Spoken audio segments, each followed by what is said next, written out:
Goa night क्लबचे मालक लुथरा बंधू यांना ताब्यात घेतल्याची माहिती कळते। थायलंडमधून लुथरा बंधूंना ताब्यात घेतल्याची माहिती आहे। गोव्यामध्ये नाईट क्लब जळीत काढल्यानंतर लुथरा बंधू हे पसार झालेले होते आणि त्यानंतर त्या दोघांनाही आता ताब्यात घेण्यात आल्याची माहिती कळते। या संदर्भात अधिक अपडेट देण्यासाठी आपले प्रतिनिधी गणेश ठाकूर आपल्या सोबत आहेत। गणेश, काय अपडेट आहे?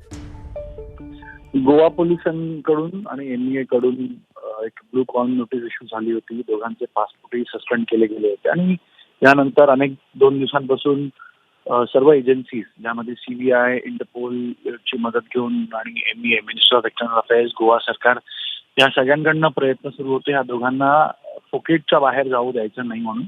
कारण त्यांचे प्रयत्न होते की फुकेट थायलंडच्या पुढे दुसऱ्या देशामध्ये जाण्याचा त्यांचा प्रयत्न होता, पण त्याच्या आधीच पासपोर्ट सस्पेंड केले गेले आणि फुकेट हे लोकेशन मिळालं असल्यामुळे आणि भारत आणि थायलंड सरकारच्या मध्ये एक्स्ट्राडिशन ट्रीटी असल्यामुळे आणि जे चांगले संबंध आहेत त्याला पाहता आपल्या हाय कमिशननं तिथं थायलंड पोलिसांच्या मदतीनं दोघांना नजर ठेवून होते किंवा त्यांच्याबद्दल माहिती काढत होते आणि त्यात त्यांना यश मिळालेलं आहे।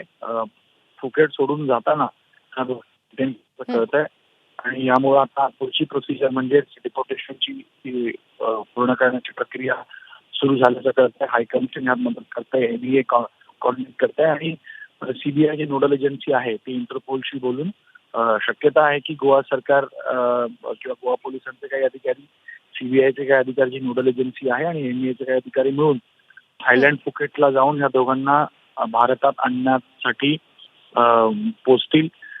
इंडियन हाय कमिशनचा स्टाफ आता थायलंड पोलिसांसोबत तिथं कॉर्डिनेशन करत आहे जेणेकरून यांचं डिपोर्टेशनचं प्रोसेस लवकरात लवकर पूर्ण व्हावं। भारत सरकार आणि गोवा सरकार पूर्णतः प्रयत्नशील होतं आणि त्यांचं म्हणणंही होतं की या दोघांना कोणत्याही परिस्थितीमध्ये लॉ फेस करण्यासाठी भारतात निश्चित आणलं जाईल आणि यामुळं दोघांना आता भारतात आणण्याची प्रक्रिया डिटेन झाल्यानंतर सुरू केली गेली आहे।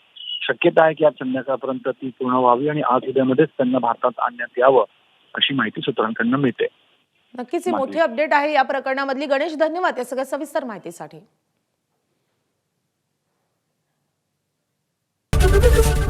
एबीपी माझा, उघडा डोळे बघा नीट।